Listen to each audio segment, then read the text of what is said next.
Hey, folks, welcome to today's edition of Roland Martin Unfiltered, a packed show for you. The folks in Georgia are going to the polls today. The first day of early voting begins. But the folks with Black Votes Matter tried to take 40 black women to the polls, but county officials ordered them off the bus. They'll join us live from the road to explain what in the world is going on with voter intimidation there in Georgia. Also, folks, we're covering our next story, and we'll be dealing with what's happening again with voter suppression in other states, also giving you the deadlines, what's happening there as well. Also, what the hell is going on with these privileged white women who are losing their damn minds? And so a white woman in New York says a 9-year-old boy somehow, an 8-year-old boy somehow grabbed her butt. We have video, she's lying. Then you got some crazy white woman in St. Louis would not let a brother into the apartment building where he lived. She's looking for a job today. We'll have the video and break down those stories as well. Also, a story out of Little Rock, Arkansas, where a black man beat the cops today. All charges were dropped. 12 SWAT officers stormed into his apartment, knocked the door down, said he was selling drugs, and they had him on videotape. Except one problem, the brother had a bunch of cameras in his apartment. They're lying. We'll talk to him and his attorney, Ben Crump, right here on the show as well. And Kanye is supposed to sit down with Charlamagne the God for an interview talking about mental health. That's been canceled. I wonder why. And speaking of that, Kanye's in Uganda, giving a pair of signed shoes to the Ugandan dictator. I guess those are human rights violations. I guess they don't get Google in the Kardashian household. What the hell is going on, y'all? It's time to bring the funk of Roland Martin Unfiltered. Let's go.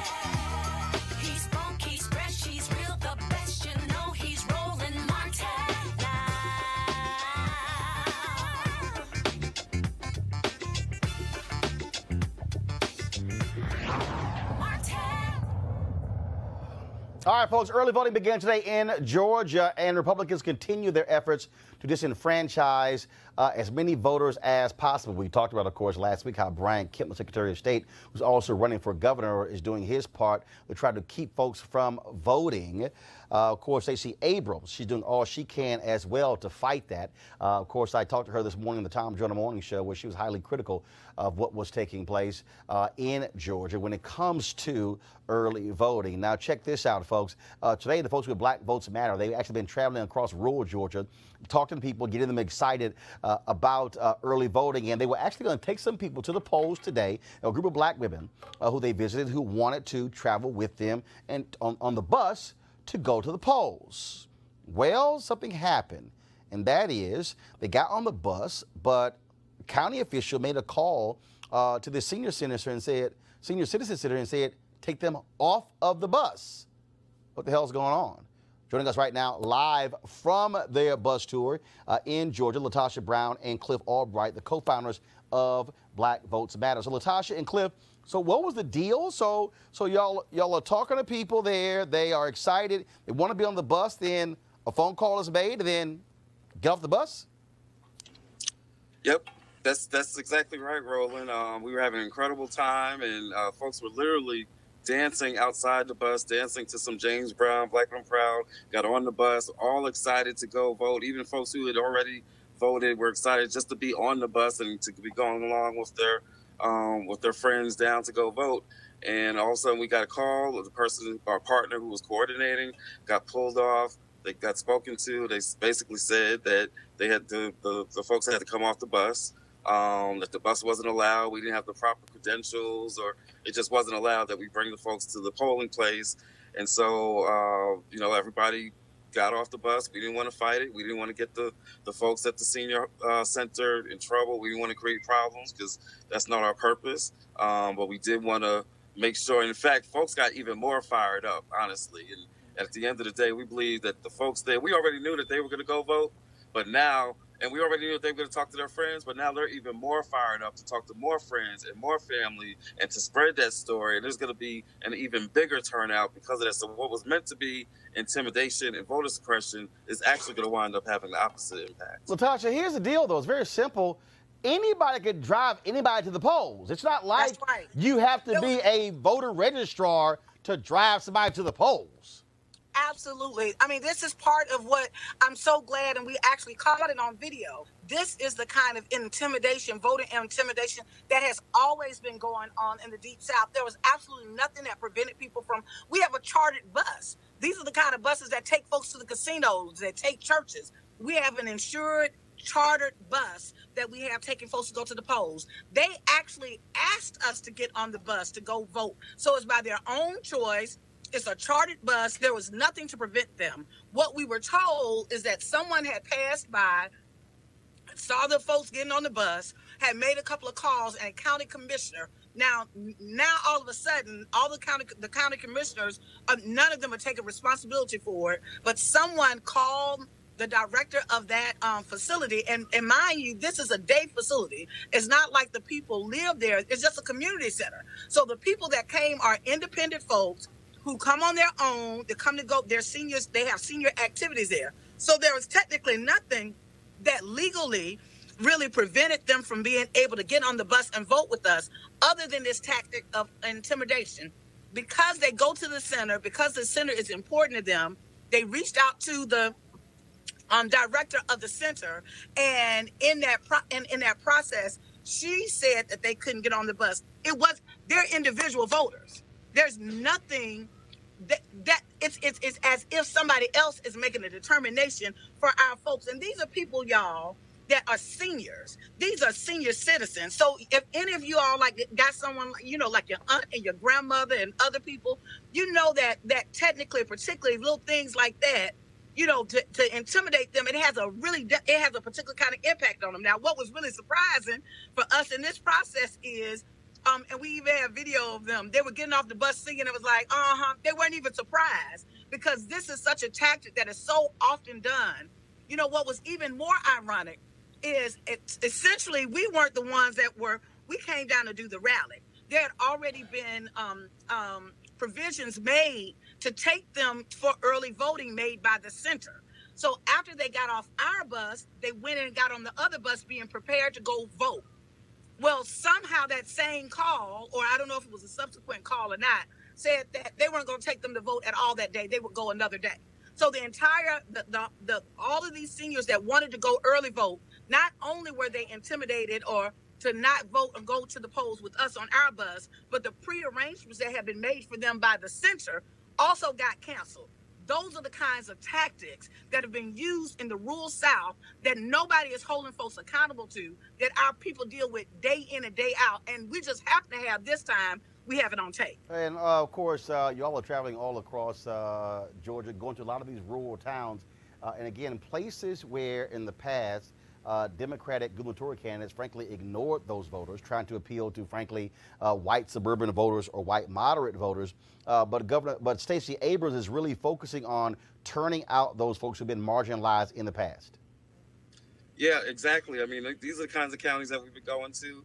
And in fact, right now we're in another similar county. We're in Milledgeville, Georgia, and we're actually passing by a Stacey Abrams event. And so she's had a very deliberate strategy to pay attention to counties which in the past have just been ignored. And that's been the reaction that we've gotten everywhere that we've gone. It's just been people just saying, thank you. Thank you for not forgetting about us. Thank you for not just going past us on the highway as you're going up and down between the big cities. Thank you for connecting us. Thank you. People just feel isolated. Sometimes it's hard for folks even just to get materials from candidates, to get push cards or signs. They're completely ignored. Their own activities to try to mobilize the votes are underinvested in. They get no resources to help put canvassers on the ground or tools to do phone banking or texting, whatever it is. Folks are just kind of left out there. And so that's why it's been such a big part of our strategy. It's one of our 5 core beliefs. We say Black voters matter everywhere. And that means in every one of these counties, whether it's rural, urban, whatever it is, if there are Black folks there, then that's where we're going. And we believe that that's really the strategy that Stacey Abrams has been following too. And let me say, yeah, even what we saw and we experienced today, that's happening throughout the South. That didn't just happen here, right? Those kind of tactics. It's not just voter suppression. Doesn't just come in the form of the 53,000 registrations that the Brian Kemp is trying to kick out, or the Randolph County where they want to close. On an every day-to-day basis, Black voters are subjected to voter intimidation strategies like we experienced today, or voter suppression tactics, be it legal or illegal. All right, then, Latasha and Cliff, we appreciate it. Thank you so very much, and keep firing folks up to vote in Georgia, Florida, and other southern states. Thank you. And thank you, Roland. Thank you for this platform, and thank you for allowing us to share our story. We really, really appreciate you being able to provide the platform for us to get our stories out. Thank you. All right. I certainly appreciate it. Thank you so very much. Also, folks, young voters are going to be critical when it comes to the election all across this country, but especially the South, and especially in Maryland, Georgia, and Florida. The National Coalition of Black Civic Participation. I'm trying to get it out. They are really focusing on those young voters between now and November 6th. Joining us is Melanie Kim, of course, who leads the organization. Melanie, so explain this HBCU challenge. Hey, thanks, Roland, and so a shout out to my sister Latasha and Cliff, and just know, we got your back. Black You Vote, which is the youth-led arm of the coalition, had something we do every other year called the HBCU and Community Challenge. This year we did it as a GOTV and quite frankly, voter protection challenge. It's led by the young people. I guess I'm still in that category, right, to talk about it, but we have young people in all of our states and with all of our partners. One of my partners that's in the room is Cleola Brown with APRI as an example, and we're actually engaged in young people getting their peers. It's a peer-to-peer model where they go and they use pledge cards. This year it's been upgraded to use text messaging to encourage young people to vote, but also encouraging young people to become poll monitors for just some of the stuff that we've been sitting here talking about. And so it's just another tool that they created through Black You Vote to help young people encourage them, each other. It's a peer-to-peer model. Amari Foster, you're one of the organizers for Georgia Stand Up. You're joining us via Skype. And what are you seeing, what are you hearing there on the ground? Can you hear me? Amari? All right, looks like we have some audio issues there. Yep. Melanie, you have actually been to Georgia, some other places. Yes. Are we seeing a level of activity that we have not seen in recent years? I was in Georgia for 10 days and actually was at Clark Atlanta University where I graduated some years ago. The energy is there. While I was in Georgia, Stacey Abrams is one of my young folks that used to be an intern for me, so I'm really honored and proud just to see her. Just on a side note, glad to see her leadership blossoming as it has. But young people are fired up, and this issue around those 53,000 voters that were not purged, but may not be able to vote. Young people were talking about that at the game. Well, first of all, Stacey Abrams has said that they can vote. They can vote. The issue, but provisional ballots. Potentially, those votes may not count. Provisional ballots, and this is just the history of provisional ballots. Still comes back to someone going to make a subjective decision too, and so yeah, legally, yeah, you can use a provisional ballot. Many times, provisional ballots are not counted. So I'm glad to see the Lawyers Committee, others suing, Georgia Coalition for the People's Agenda, and all those other groups suing to try to push back. But what I told folks, though, and what people are saying, they are fired up from young to seasoned. They're like, we are not going to let anybody. So we talk about let my people vote in Florida. You got to let my people vote problem going on in Georgia. And so this thing is really turning the voting rights issues front and center, along with other issues, of course, but the issue around like if you can't win it legally, you're going to steal it? No, that's what people were talking about throughout the 10 days I was in Georgia and working with our coalition down there, Georgia Stand Up and Black Ones Roundtable and others, and APRI and others. Amari, there are a lot of folks who were 18 to 29 who did not vote in 2016. Are we seeing a complete flip in 2018 in these midterms?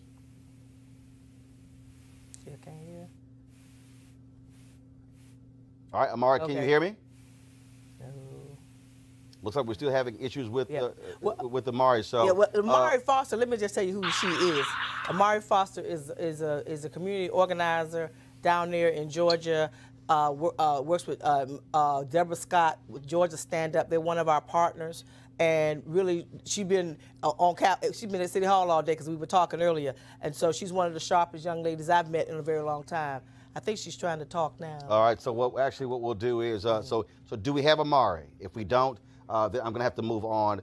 If we don't have her, so we'll get her on between now and Election Day. Yes. Melanie, where can folks get more information? Go to unitycampaign.org. You can sign up for the Black You Vote HBCU, and you don't have to be an HBCU, by the way. You can be any kind of community. You can be any kind of college or university or a nonprofit community-based organization. We want young people, whether they're students or non-students, to utilize this as a tool. And we know that millennial vote, Gen X vote, Gen Y vote, young people vote is a powerful tool. And we think that's going to be part of the secret sauce. You know, I was talking about black women, with black women, but young people, I think, are going to surprise us in many places this year. All right, Melanie Campbell, we sure appreciate it. Thanks a lot. Thank you. All right, folks, let me give you these deadlines. Critical deadlines are coming up when it comes to you being able to register to vote over the next 5 days. First off, October 15th, the deadline to register in Virginia. Again, is October 15th. October 16th, we have several states: Kansas, Maryland, New Jersey, Oregon, West Virginia.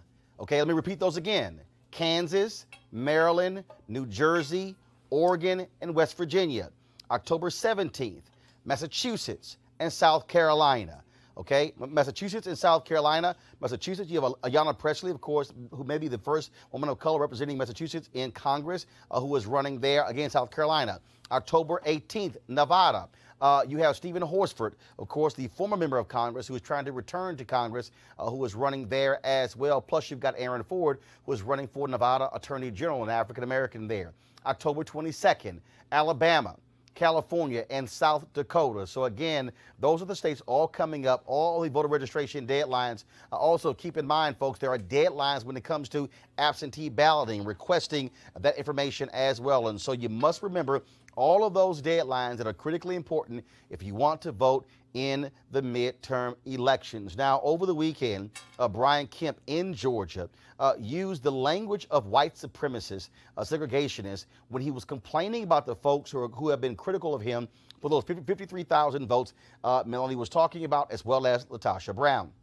Over the weekend, Brian Kemp, who is the Secretary of State and a Republican running against Stacey Abrams, he said, he used the language, outside agitators coming into Georgia and stirring things up. If you think back to Ross Barnett in Mississippi, think back to George Wallace in Alabama, think back to Lester Maddox in Georgia. That was the same language those segregationists used against folks with the Black Freedom Movement in the 1950s and 1960s. I want to go to our panel right now and bring them in and get their thoughts about this before we go to our next story.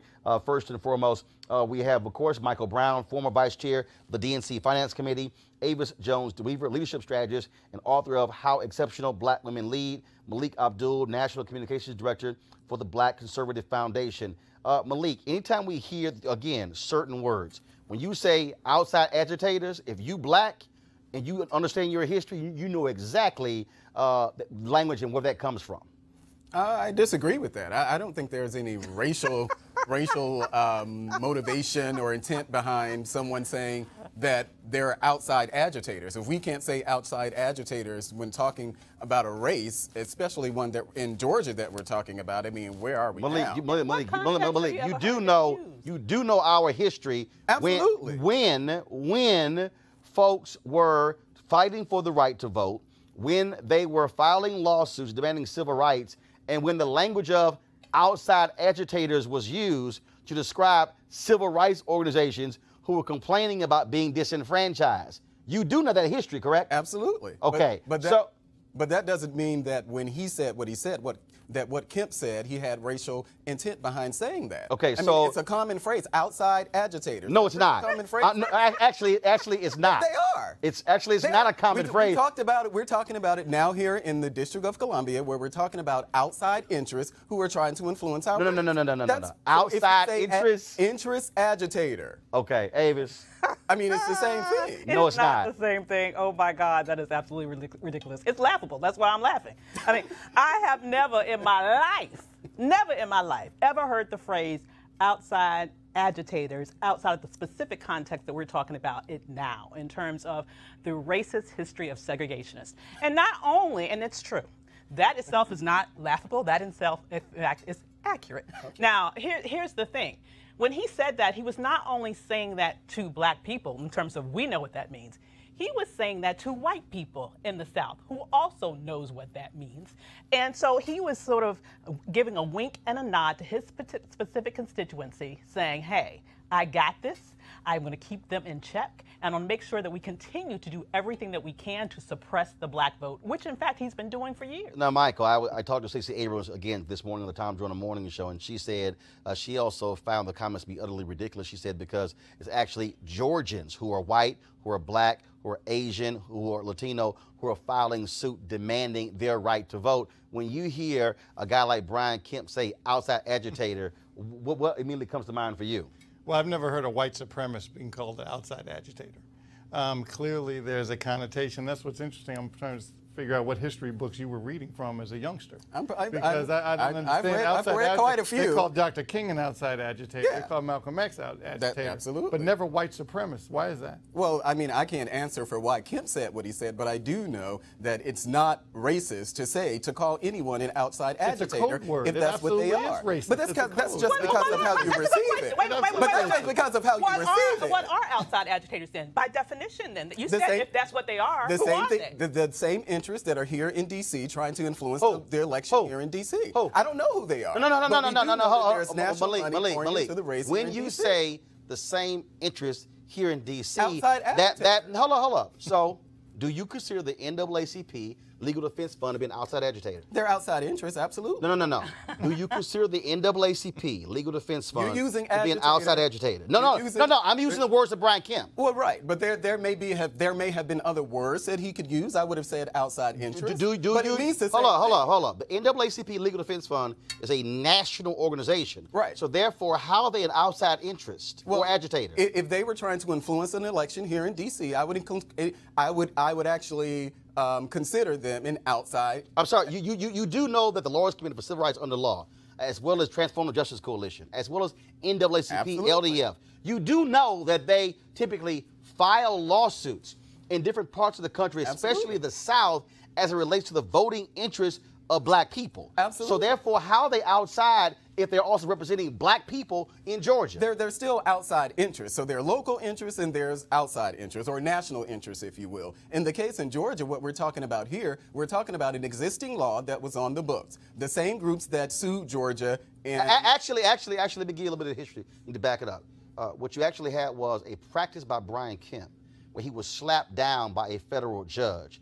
Then the Republican legislature then chose to go back, forget the federal judge, and then make that an actual law. Right. That's actually what you had there. And it's the same group. So I ask you again, do you believe the NAACP Legal Defense Fund should file such a lawsuit against Georgia, protecting the interests of black voters? Sure, they can.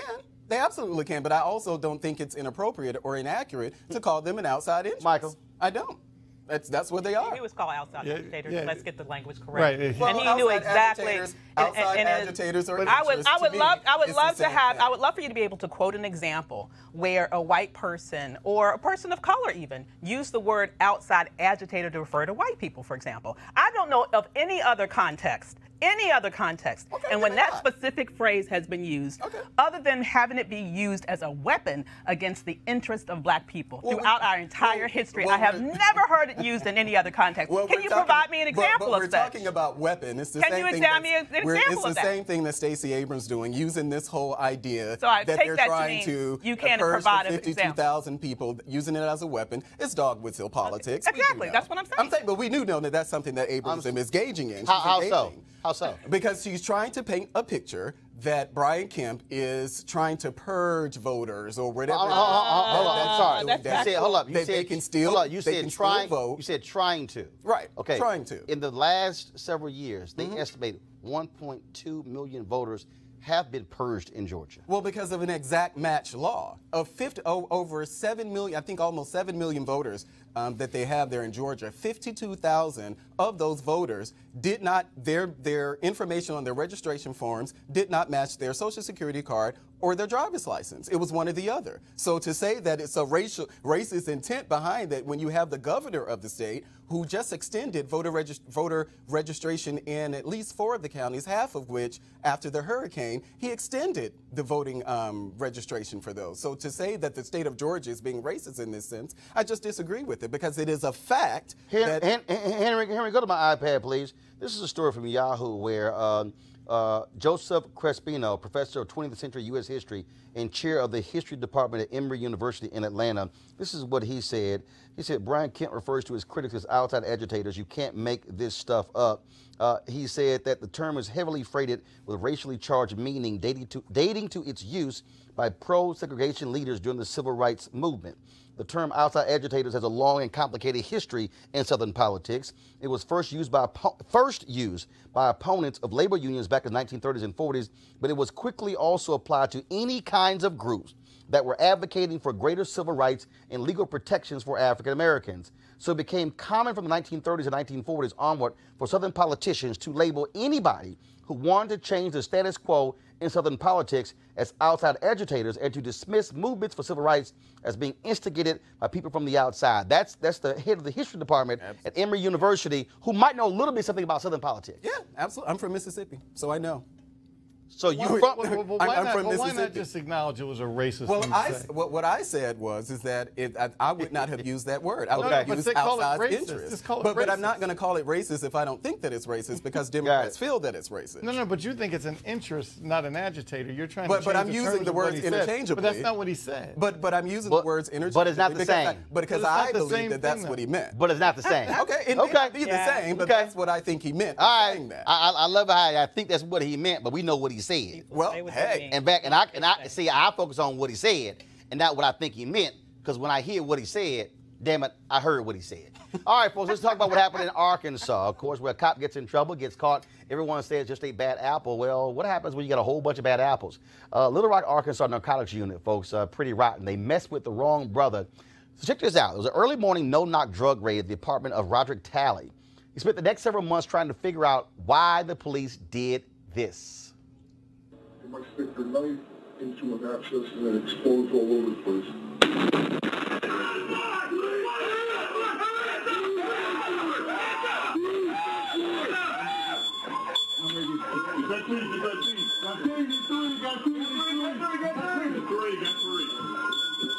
We are dominated. Hey, Griff. Both have to start not holding a room or contact on the frame.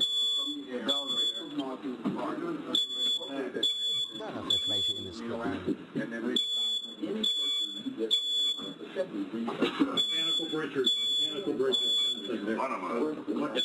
Okay.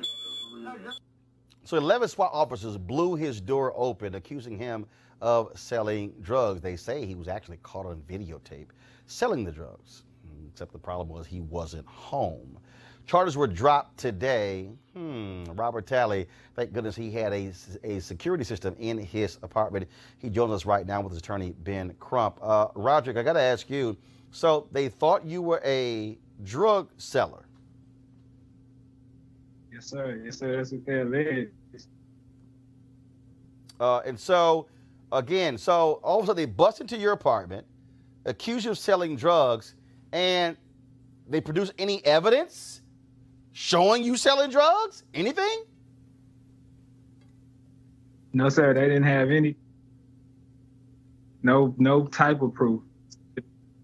Ben Crump, I don't quite understand this whole thing. And again, what gave them the legal reason to blow his door open?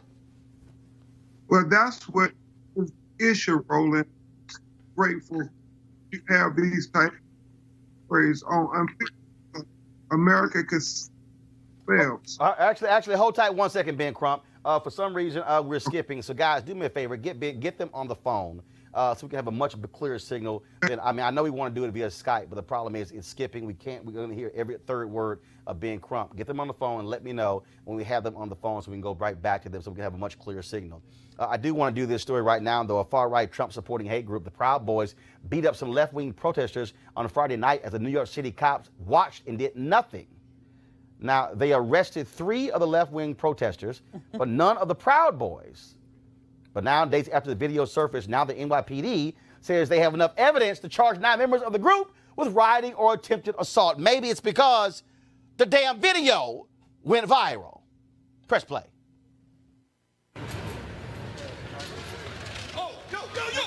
Oh my God. Oh my God. No. Oh my God.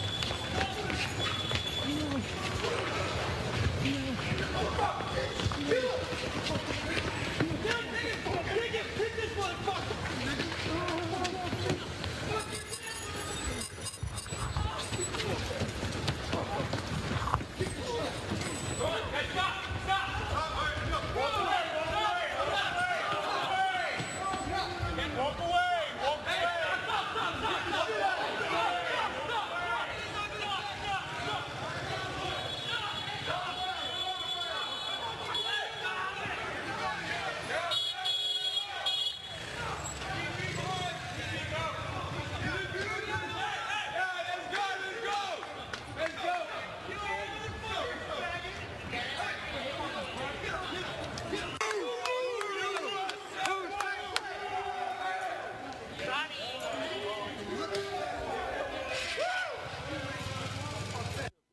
A black man went around beating some folks.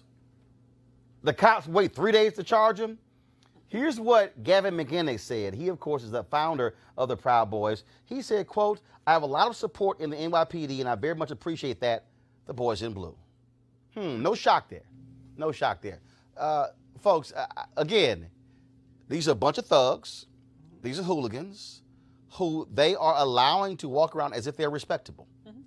I'm not sure why they're doing that in New York City. I think it's the mayor, I believe, is a Democrat. It's a state run by a Democrat. I'm not sure why.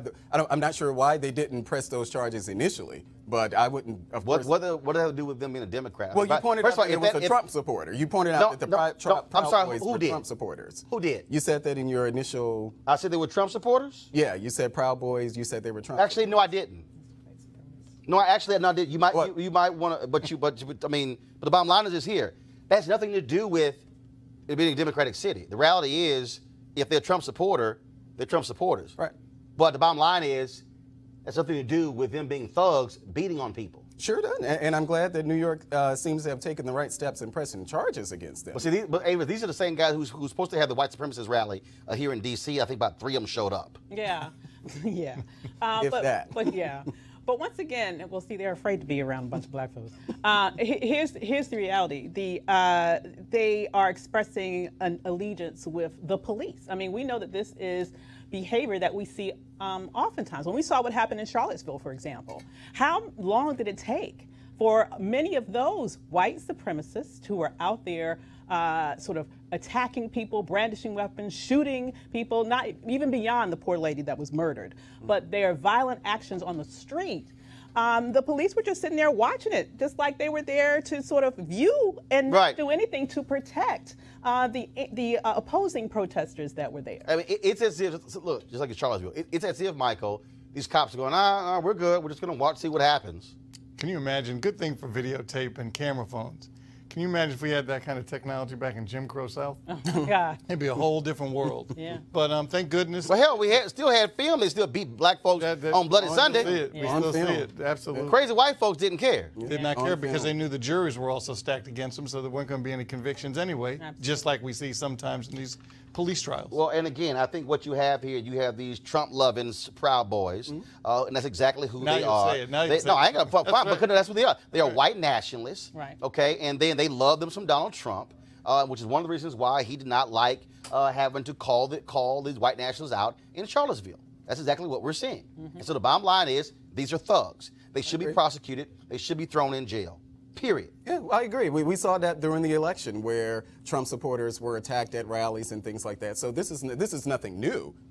Because those, I'm sorry, there are videotapes hold of up. that. We saw at the Trump supporters attacked at rallies. There are videotapes of Trump supporters being blocked from going into events. And you know we also have lots of video of Trump supporters attacking other people. I'm not denying that. But because you didn't mention it. I just want to make sure. You're not just in case you got a little cloudy there. So, because it's amazing how you just skipped over that. I wonder why. But we're not talking about those either. You never hear the conversations about things that happen to Trump supporters. Actually, we do, because I do recall covering what happened in Chicago when we tried to come there. I do recall when they had the rallies outside, even in California, we actually covered that. So actually, that's not true. But it's very scant coverage. And no, actually, it's not. But when you hear people talk about the things that happened during the campaign, they actually tend to not point those things out. Actually, they do. It's never in that. But I love the word you. But it's never in the discussion. You really want your Trump school of media with they. The Trump like he kept out. Right. That's a good degree from Trump University. They. Yeah. We never they can never define they, but we mentioned they. You know, this is a teachable moment because this is the very definition of false equivalency. No, it's okay. not. Yes, it is. It's your definition. Because here's no. Well, that's right, because it's the correct definition. Well, okay, because this is what happened. This is what we know. Because I have facts on my side, dear. Okay. We know that if you look at quantitatively, I'm not even going to respect that with an answer. Go ahead. We all know what happened and what didn't happen. We all know that your standard bearer, apparently the person that you're proud of, was telling people in his rallies to go and beat up people and offering actually to pay for them in terms of in case they were charged. We also know there were numerous. But you skipped over that, dear. Yeah, but he was wrong for saying that. I don't happen to remember anybody outside of Trump rallies offering anything like that. Well, do you? I don't think I do. And so, kind of got you on that, Malika. It's very interesting to me. They're just doing it now with the Democrats, Eric Holder and Hillary Clinton and all of those. They're doing what? They're just doing that now. Doing what? They're advocating for it now, the whole mob mentality. No, they're not. No, they're not. Yes, they are. The mob mentality. Hold on. Eric Holder advocating for the mob mentality. The mob mentality. Where are your facts? They're encouraging. No. Where are your facts? Well, we know Hillary Clinton just came out with her comments. We know. Hold on, what comment? We know Eric Holder said when they go high, well, what is it? When they go low, we go high, but we're going to kick them to the ground. Paraphrasing what Michelle Obama said, and even Michelle Obama had to come back and push back against Eric Holder. And with golf. Okay, all right. I just like your boys. Well, I didn't hear Donald Trump saying that. Did he actually, the Republican. The Republican running for governor in Pennsylvania said that he was going to stomp his opponent in the face like with golf spikes. That's inappropriate. Okay, but I just want to make sure you heard that. Yeah, no, I know you might have been busy this weekend. You missed that news story. All right, let's go back to Little Rock, Arkansas with Ben Crump and Roderick Talley. We both have them on the phone now. Ben, you were about to make a point, again, in this case here, where, again, Roderick was dealing with cops there who somehow tried to say he was selling drugs, and they had no proof. No proof whatsoever, Roland. And in fact, Roderick, he's a true real-life hero. He uncovered the pattern and practice of the Little Rock police falsely identifying people, making false statements on probable cause affidavits to get warrants of almost 95% of black people out of 150 people, Roland Martin, that they did no-knock warrant explosions and went into their houses. Most of them were completely innocent, and the other ones were young black men who they put in jail and prison based solely on this crooked informant who now has admitted that he was lying, and he's saying he was doing this at the behest of the police. So what you have, Roland, is them knocking in the doors with explosives to black women and men. The most profound example is a black woman who had no knowledge of what drug culture was.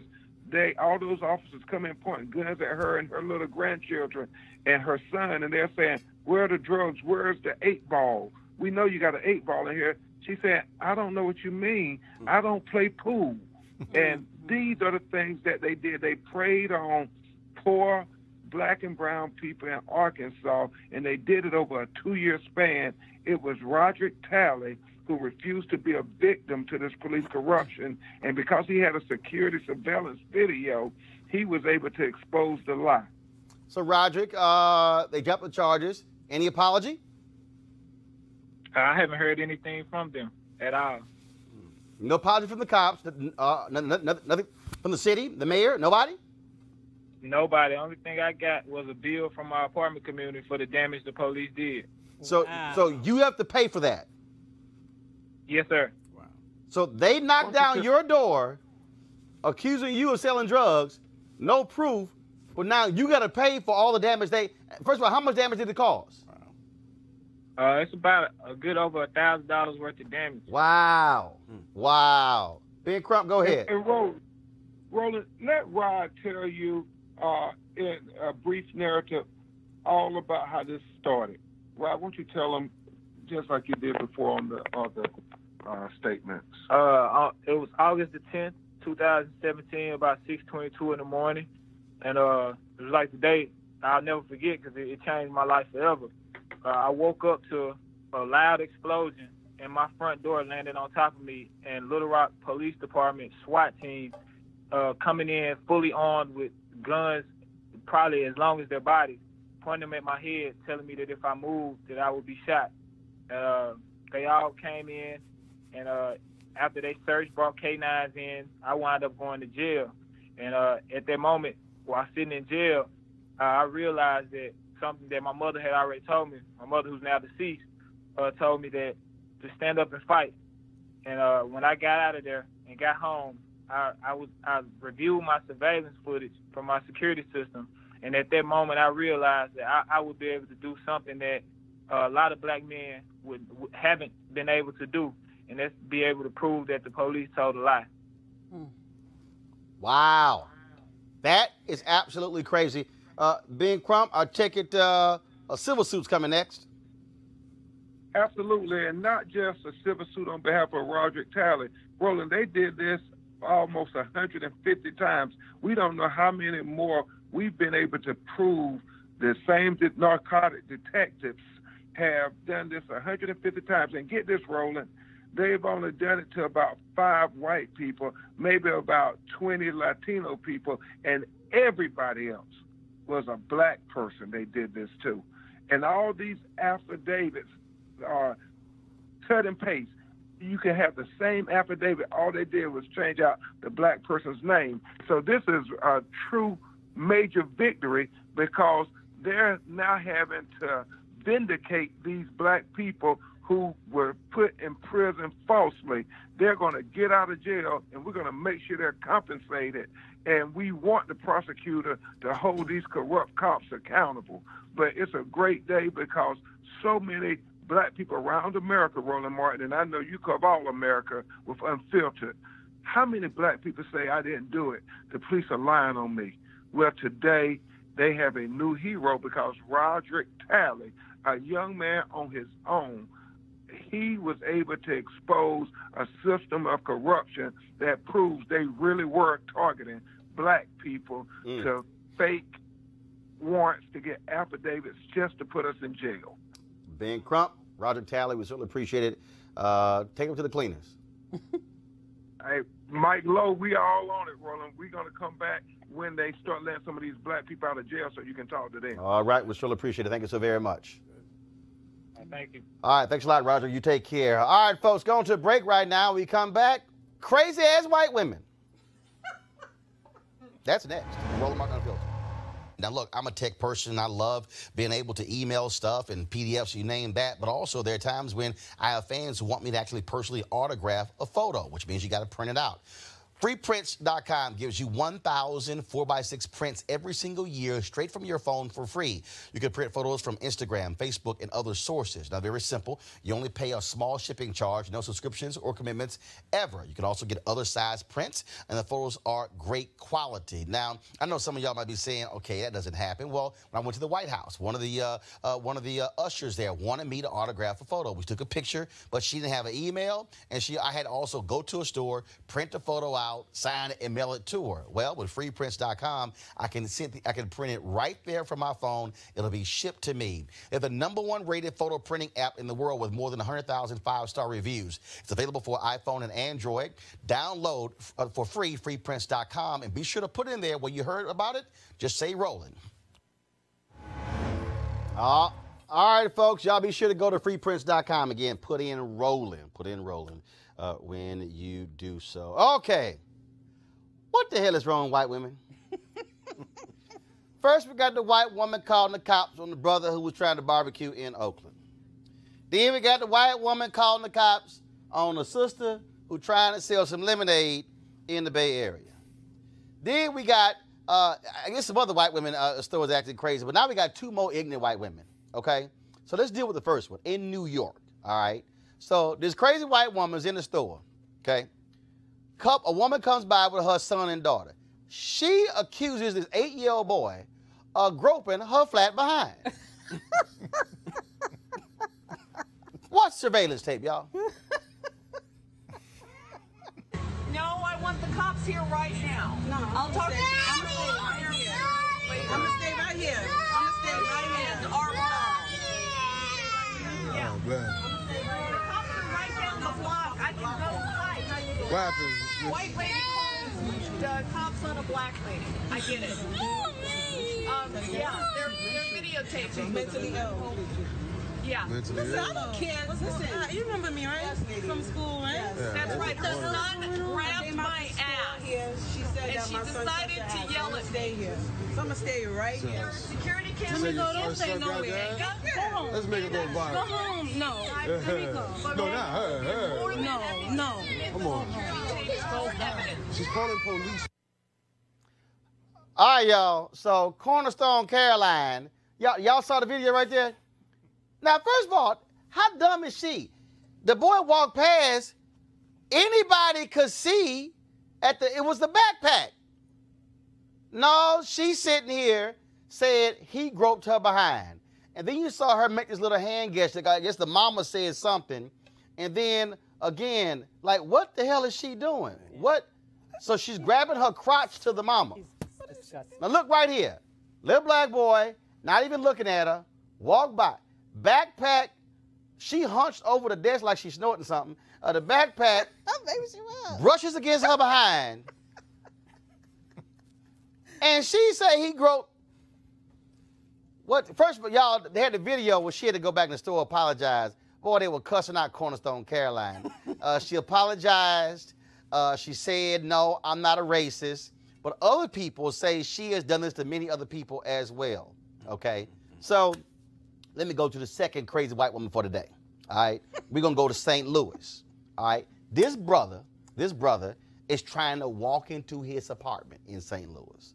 But no, Hillary Brooke Muller, she like, damn that. You ain't getting in here, Darion tolls. You going to have to pay the toll, which means you got to get by me, the white woman. Press play. Please move, ma'am. I can. Do you live here? Yeah, answer that question. Excuse me. I'm sorry. The keypad is right there. I understand that, ma'am. You can film me. That's fine. I understand, ma'am, but you're blocking me. Into my building. Okay, and it's my building as well, so I need you to get out my way. Okay, what unit? I don't need to say that information. So excuse me, ma'am. I'm uncomfortable. Okay, you can be uncomfortable. That's your discretion. You're uncomfortable because you're you. I need you to move out my way, please. No. Ma'am, please stop touching me. I'm not touching you. You just was previously before. I'm not touching you at all. So I'm going to step in. I'm not touching you, and I'm not in any way doing anything outside of letting my dog go to the bathroom. Okay, and I live here and you're blocking the door. What unit? I don't need to tell you that. What unit do you live in? 307. Okay, great. I'm on the 4th floor. Excuse me. No. You don't have a key fob. You are... No. No. If you have that, then okay. Ma'am, you're not security. You're not the property manager. You're not Mike Herman. No, but I live here. Okay, and I live here too. You're not Mike Herman. You're not Rick. I don't like the fact you have your phone in my face. Okay, I don't like the fact that you're blocking me for where I pay. All I'm asking is what unit? But you're not. I don't need to tell you that information, ma'am. If you want to come into my building. It's not your building. You're not the owner. You pay rent. Sir, you walked up on a street. Yes, yes, and I've already buzzed in. I've already You used did my... not. Oh, man, it does not even matter. Can you get out of my way? No. Can you show me the key fob into this I'm building? not showing you anything. And the second, ma'am, I'm bound to walk through where I live at, so... No. Okay. Can you show me the key fob into this? No. Excuse me. No. Excuse me. Are you kidding me?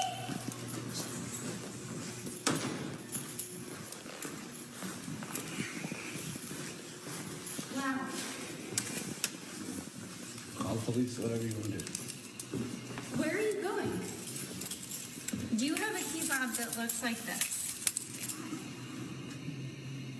You can film all you want. I'm not being rude. I'm not being disrespectful. You walked into a building that I was taking my dog out and pushed your way in. No.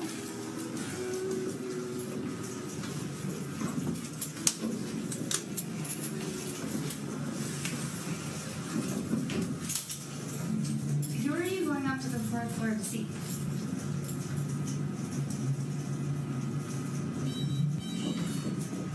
No, I want to know who you're going to see. So now you're going to follow me? I am. Why? Because I would like to know who's friends and why you're here. Because I live here. And if you do, then I would like to meet you because you're a neighbor. And You didn't start off on a good note. I don't want to do no dealing with you. I'm going to my house. I'm going to my house where I live at, where I pay. I would like to introduce myself then as a neighbor. I would like to introduce myself. I do not want to speak with you. Please stop following me. I'm going to call the cops for harassment. That's my next step.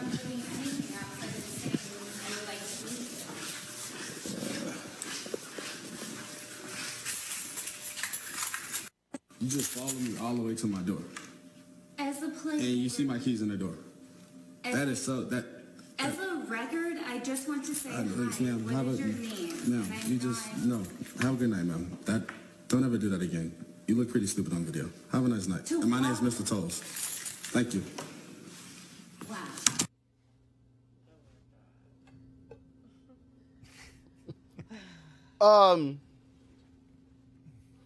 The patience of that black man.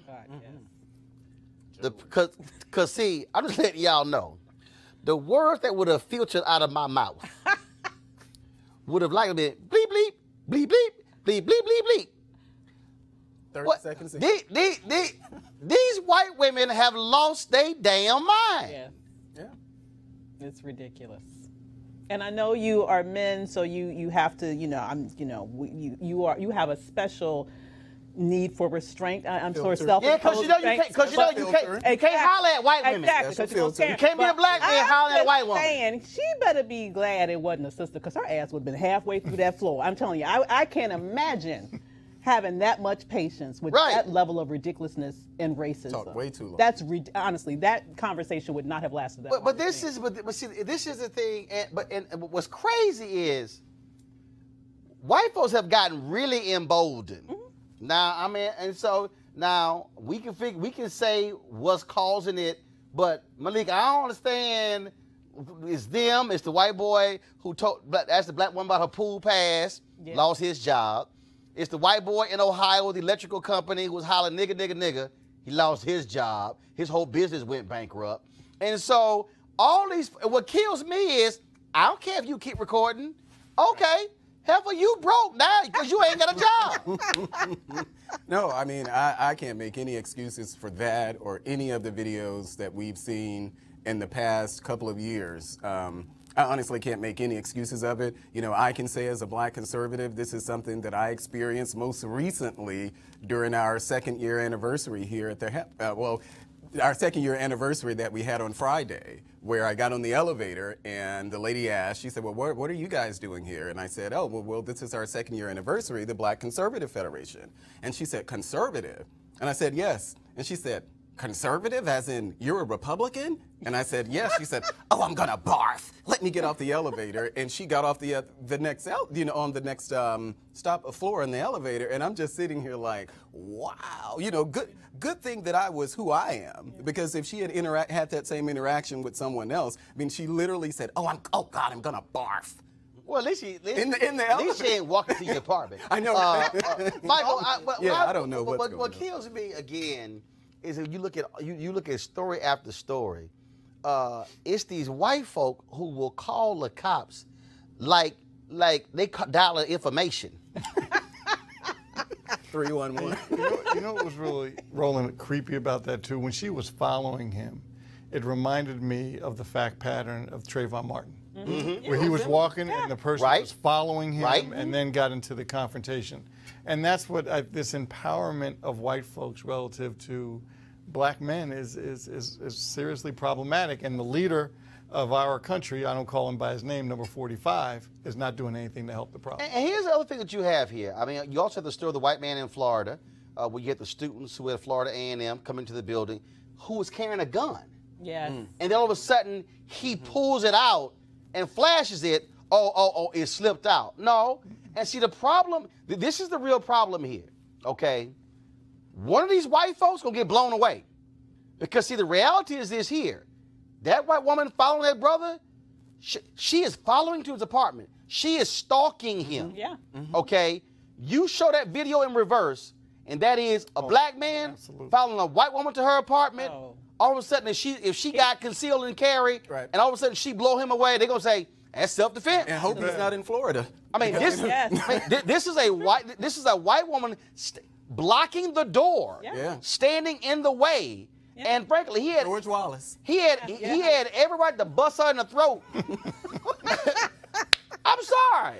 I'm like, brother, like, damn it, I'm tired, I'm hungry, I go to the bathroom, and your white ass standing here blocking me from walking to the door. Yeah. I'm sorry. And see, for all the white folks out there, I'm trying to let y'all know, this ain't the generation of black people who gonna kneel down and pray for y'all. No. I'm letting y'all know. This is a whole different generation. And that brother was real calm, but these things keep happening, and I'm telling you, I'm warning all y'all white people, this thing is going to escalate when somebody gonna bust a cap in one of y'all asses, and it's gonna be like, oh my God, what happened? If you keep detaining black people and calling the cops on black people, either they gonna get shot or they gonna call the cops, and the cops gonna end up shooting one of these black folks because some fool sitting here lost their mind. And the thing is, it will keep on happening because there's no consequence. You know, this happens. There should be some consequence for wasting the time and the resources that are associated for calling the police for frivolous reasons. And if you look at what happened with the little boy again, you know, his mother, further on in that tape, his mother came back and laid her out. Now, although she apologized finally, belatedly, after she got caught lying on this little boy, she now has the nerve to call for charges against the mother for defending her son. I mean, she's lucky, once again, that she didn't get knocked out. You know, because this is not the moment where people are ready to sit here and say, you can sit here and attack us, attack our children, stalk us, and expect nothing to happen in return. Now, of course, Hillary Brooke Muller, who was a realtor at Tribeca Luxury Apartments, she ain't a realtor no more. She might be looking for a security job. Consequences. Exactly. Consequences. And guess what? The company she worked for is a minority-owned company. They said they released this statement, quote, we are proud of this fact and do not and never will stand for racism or racial profiling at our company. She's no longer employed. And that's the way it should go. So I'm telling you, Michael, you talked about earlier having the video. Every single one of these white folk who lose their mind also lose their job. So here's the deal. If y'all want to keep acting the fool, I ain't got no problem with the black unemployment rate going lower, with y'all losing y'all jobs, because if you keep tripping, and we gonna keep playing the videos, and we gonna happy to see y'all get fired every single time. Yeah, I agree. And I'm down with it. Yep.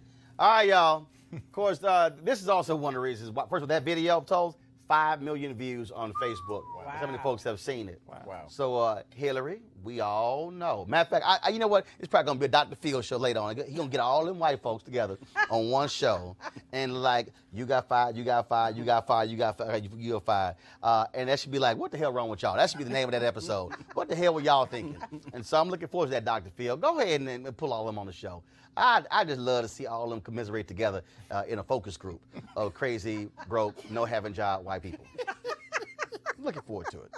Folks, be sure to support Roland Martin Unfiltered by going to RolandMartinUnfiltered.com, joining our Breen and Funk fan club. We certainly want you to do so to support the show and to support what we do. Tomorrow, we're broadcasting live from Indianapolis, where they have a State of Black America event taking place, where I'll be moderating a panel featuring Susan Taylor, Michael Eric Dyson, and Bourbon Al Sharpton. On Wednesday, I'll be broadcasting live from the National Civil Rights Museum Freedom Awards show. I'll be handling the red carpet duties there as well. Thursday, I'm in Los Angeles. One-on-one, me and Jason Whitlock. Oh, y'all know it's going to be funky. That's on Thursday. And then, of course, Friday, I'll be broadcasting live from the Young Turks studio in Los Angeles as well. So we've got one hell of a week planned for all of you. You do not want to miss that. Thanks to Michael, Avis, and Malik. We appreciate that. And for all of you for watching as well. Y'all know how we do. We're going to keep putting the pressure on folks, keep speaking truth to power. And don't forget, go out and vote. Georgia, early voting has started. Fill the polls up. Just go ahead and just be an inside agitator. Brian Kemp. Just gonna make him mad like George Wallace and Bull Connor and all the rest of them. Sorry.